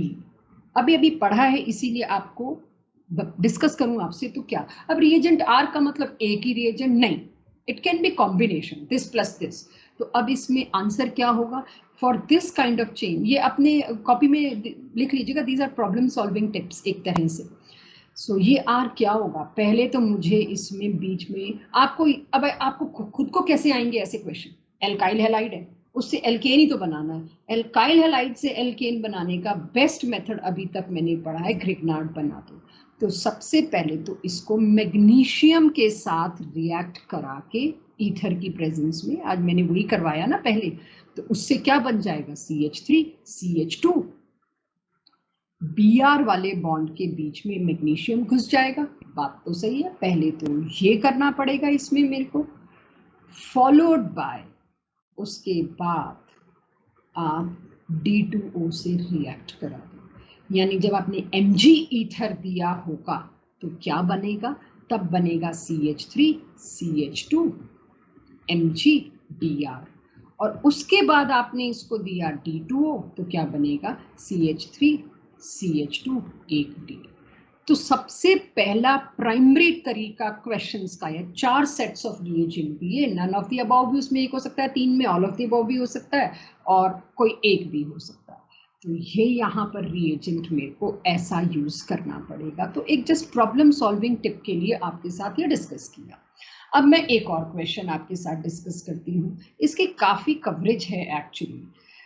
अब अगर आपको कहा जाए ये देखिएगा दिस, ये आपको मैंने एक हैलाइड दिया, थोड़ी आपकी बुद्धि भी चाहिए मेरे को इसमें। इफ आई आस्क यू, यहाँ पर मैंने सोडियम ईथर, अब आप ये मत एक्सपेक्ट करो कि यहाँ 2 लगा के देंगे, कभी नहीं देंगे, और पूछा है how many products will be formed here. अब मुझे तो एक ही चीज समझ आती है, ये तो वुड्स है, वुड्स की शर्त क्या थी? Alkyl halide. I know it is allyl halide, लेकिन वुड्स की शर्त क्या थी? एक ऐसा हैलोजन जो ऐसे कार्बन पे हो जो sp3 हाइब्रिडाइज्ड है, उन सबको हम एल्काइल कहते हैं। एल्काइल की ही एक कैटेगरी एलाइल भी आती है, फेयर इनफ। लेकिन डबल बॉन्ड उसमें आड़े नहीं आएगा। मैंने मैकेनिज्म में आपको एक बात बताई, सिर्फ एक बात बताई, वो है फ्री रेडिकल से जाता है। इफ यू रिमेंबर, हमने वुड्स में लिखा है कि वो फ्री रेडिकल से होता है। ठीक है, तो एक बार इंटरमीडिएट बना के देख लेते हैं कि कैसा बनेगा फ्री रेडिकल वाला। ऐसा बनेगा, एंड आई नो इससे ज्यादा स्टेबल बन नहीं सकता। क्यों? क्योंकि इसमें रेजोनेंस है। तो डबल बॉन्ड इधर पहुंचा दूं तो डॉट इधर आएगा, वापस इधर आएगा, तो वो तो एक ही बना। यानी ये फ्री रेडिकल रास्ते में बना होगा दो दो Na की वजह से। दो दो ऐसे फ्री रेडिकल आमने सामने आए होंगे। क्वेश्चन क्या था? क्वेश्चन था how many products are form. Major minor मिला के सोचना है शायद मुझे, मेजॉरिटी प्रोडक्ट सोचनी है, मेजर प्रोडक्ट ही सोच लो। तो ये दोनों फ्री रेडिकल आमने सामने जुड़ गए, इसमें कोई और रेडिकल बनने की पॉसिबिलिटी ही नहीं है, कुछ नहीं है, यही दोनों बनेंगे, ये दोनों बनेंगे, ये दोनों सामने आ जाएंगे, ये दोनों सामने आ जाएंगे, तो यहां से जोड़ देती हूँ दोनों को। ठीक है, यही कर सकते हैं ना। इसको सामने से जोड़ने के लिए let me draw it in this way कि इसका एक ही, मैंने आपको इंटरमीडिएट, चलो आपके लिए कहीं ये ना रहे कि एक ही में घौच पौच हुआ, अलग से बना देते। इन दोनों को सामने लाए क्योंकि सिमेट्रिकल भी इस बहाने मेरा कवर हो जाएगा। ये और इसका डबल बॉन्ड यहां बॉन्ड बना और ये, ठीक है, ऐसे ही इसमें यहां बना। तो इसमें कितने प्रोडक्ट्स बने होंगे? इसमें तो जी एक ही प्रोडक्ट बना होगा और वो ये। राइट का जवाब दो, किस किस में वुड्स पॉसिबल है? ये मल्टीपल ऑप्शन करेक्ट है। किस किस में मल्टीपल ऑप्शन करेक्ट हो सकता है, मतलब एक से ज्यादा भी करेक्ट हो सकते हैं। किस किस में वुड्स पॉसिबल है? एक मैंने विनाइल हैलाइड दे दिया, एक मैंने एराइल हैलाइड दे दिया, एक मैंने एलाइल हैलाइड दे दिया। तो किस किस में वुड्स पॉसिबल है? जल्दी जल्दी, ये तीन दे दिए और चौथा ऑप्शन इसमें नन ऑफ दीज भी है। वुड्स के लिए मैंने अभी थोड़ी देर पहले आपको जब मैकेनिज्म बताया था, ये साफ बात क्लियर की थी, ये फ्री रेडिकल मैकेनिज्म बनाता है। फ्री रेडिकल बनाने के साथ साथ मैंने एक बात और बोली थी कि वुड्स में ये ध्यान रखिएगा, जो कार्बन है, वो जो अटैच्ड कार्बन है हेलोजन से, दैट शुड बी sp3। बाकी उसका एग्जाम्पल भी करा चुकी हूँ, ऐसा एलाइल चलेगा। इस रिएक्शन के लिए शर्त है कार्बन जिस पर हेलोजन वो sp3 हो। तो इसमें कौन सा सही आंसर होता? ये, बाकी कोई भी नहीं। तो एलाइल हैलाइड्स में वुड्स हो सकता है, इसको ध्यान में रखिएगा। एक और आपके सामने मैं एग्जांपल लाऊं, इससे बेटर है। अब आप टेस्ट में कुछ देखेंगे, कुछ आप डीपीपी में देखेंगे, तो आपको थोड़ा थोड़ा आइडिया हो जाएगा। दोनों मिक्स नहीं होंगे, ध्यान रखिएगा। एक बार फिर से बोल दूं, वुड्स होता है फ्री रेडिकल के रूप से, और उसके बाद जो हमने पढ़ा ग्रिग्नार्ड, जो ग्रिग्नार्ड हमने पढ़ा, ग्रिग्नार्ड में फ्री रेडिकल नहीं बन रहा था, उसमें बन रहा था कार्बो एनायन, उसमें बीच में कार्बो एनायन बन रहा था। तो यहाँ पर वुड्स एंड ऑल वो सब कुछ खत्म हुआ। रिएक्शन विद एक्टिव मेटल्स में हमने मैग्नीशियम से रिएक्शन खत्म किया, सोडियम से रिएक्शन खत्म किया, और एक बहुत ही आसान सी चीज जो मैं कभी सोचती हूँ होमवर्क में डाल दूं, फिर कभी सोचती हूँ होमवर्क में डाल दिया, आप लोग नहीं करोगे तो एवं कहोगे कराई देते मैम, CH3 CH2 Br।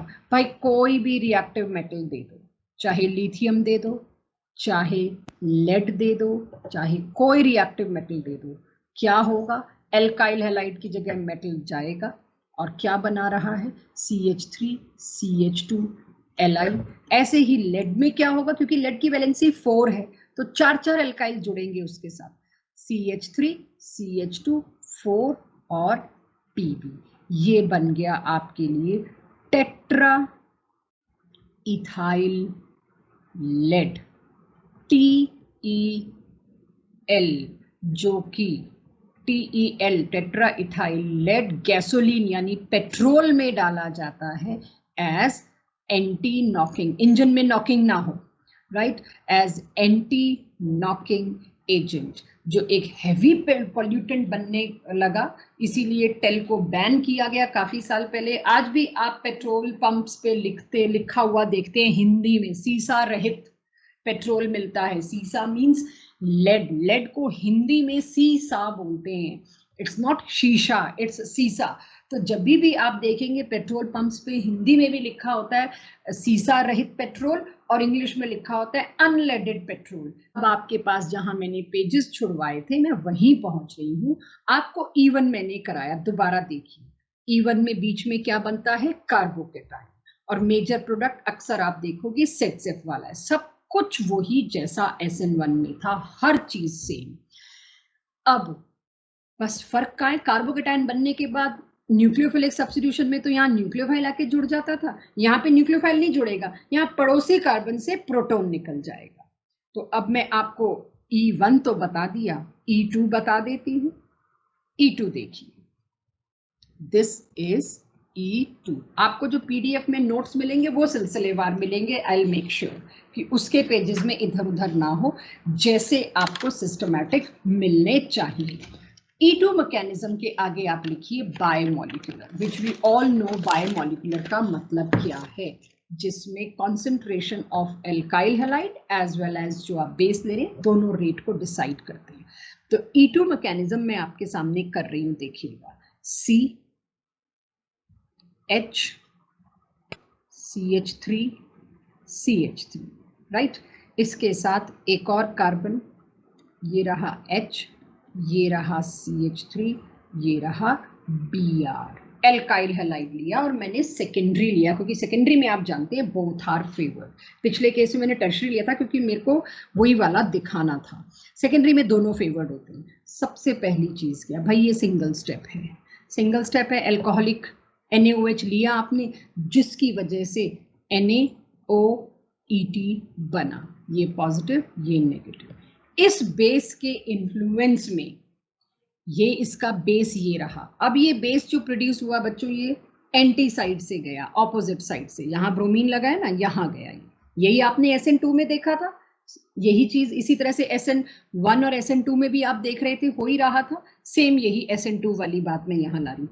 ये जो बेस है जो मैं ग्रीन कलर से बना रही हूँ, ये बेस आएगा और ब्रोमीन के एंटी जो H प्रेजेंट है, ये रहा ब्रोमीन, ये रहा H, इस H को एब्स्ट्रैक्ट करने आ जाएगा कि मेरे को H चाहिए।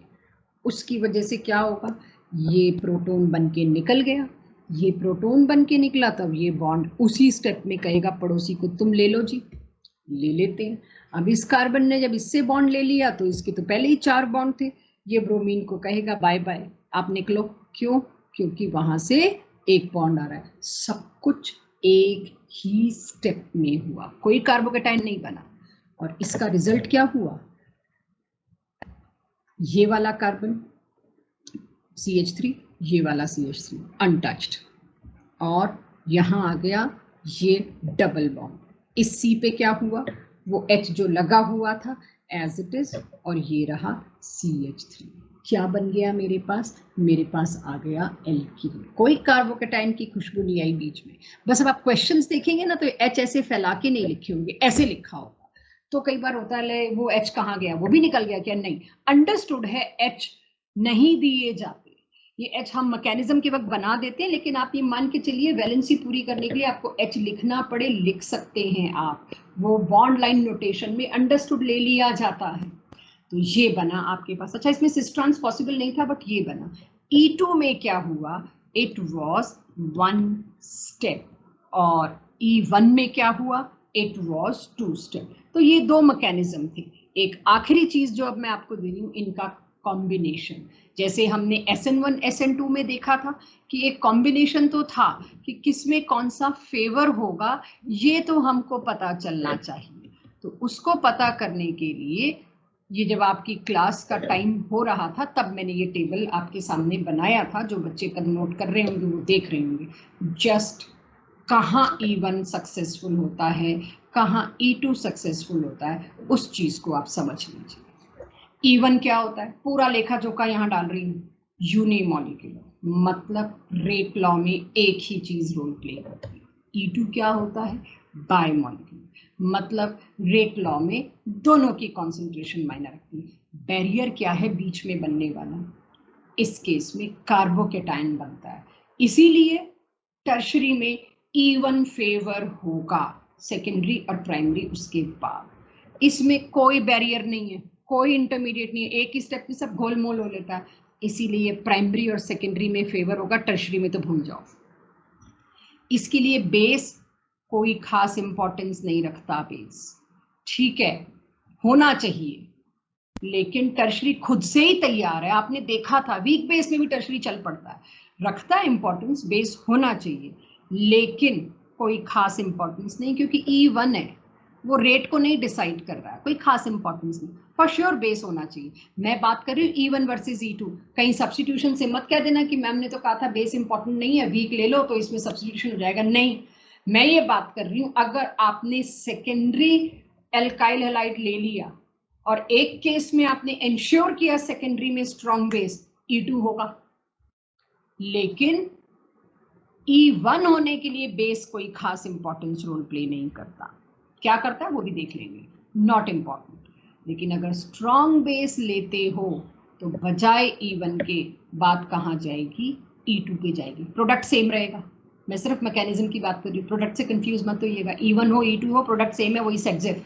रास्ता कौन सा चूज किया वो बात आती है। स्टीरियोकेमिस्ट्रीज आपको पहले भी बताया, अब भी बता रही हूँ। जिस केस में कार्बोकैटायन बना है ना, उस केस में आप देख रहे हो जो आपको मिलेगा ना, ट्रांस और सिस दो जो मिल रहे हैं, उसमें पता है ट्रांस ज्यादा स्टेबल है, सिस कम स्टेबल है, तो मेजर प्रोडक्ट ट्रांस मिलेगा, माइनर सिस मिलेगा।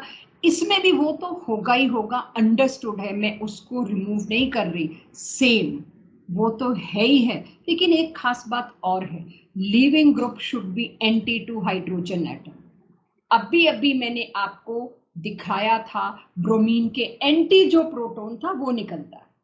लीविंग ग्रुप जो है वो हमेशा प्रोटॉन के एंटी होगा, या कह लीजिए कौन से प्रोटॉन के किस तरह से एंटी होगा, या ये समझ लीजिए लीविंग ग्रुप कौन सा है। लीविंग ग्रुप तो हेलोजन है, जो हेलोजन हमने बनाया वो लीविंग ग्रुप है। उस हेलोजन के एंटी जो H होगा ना, वही H निकलता है। जो प्रोटॉन निकलना है उसके एंटी आज मैंने आपको भी दिखाया था, तो वो इसमें ध्यान रखना है। स्टीरियोकेमिस्ट्री में सिस ट्रांस वाली बात तो खैर है ही।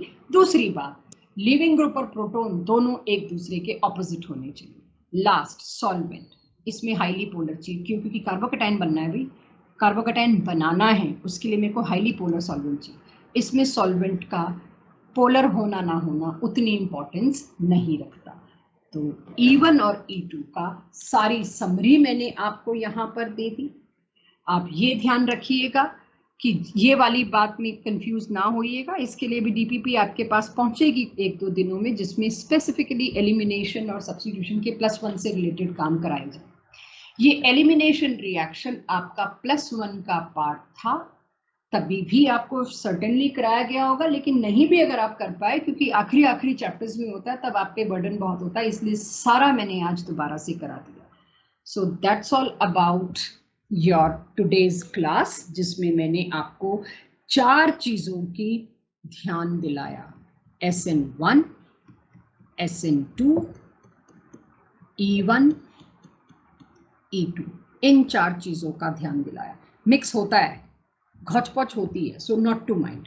E1 में हमेशा प्राइमरी में हमेशा कोशिश देखिएगा E2 ही प्रेफर होता है, अगर कोई खास ड्रेस्टिक कंडीशंस ना हो। सेकेंडरी में दोनों चलते हैं। कौन से दोनों चलते हैं? एक तो E1 भी, एक E2 भी, और साथ ही साथ SN2 भी। और टर्शरी में आपको पता है E1 E2 है तो सही दोनों, लेकिन उसमें भी आप जानते हैं कि E2 अभी मैंने जैसे E1 E2 का कंपैरिजन दिखाया, बट टर्शरी में भी दोनों हो सकते हैं, साथ ही साथ SN2 भी हो सकता है। This is final conclusion of SN1, SN2, E1, E2।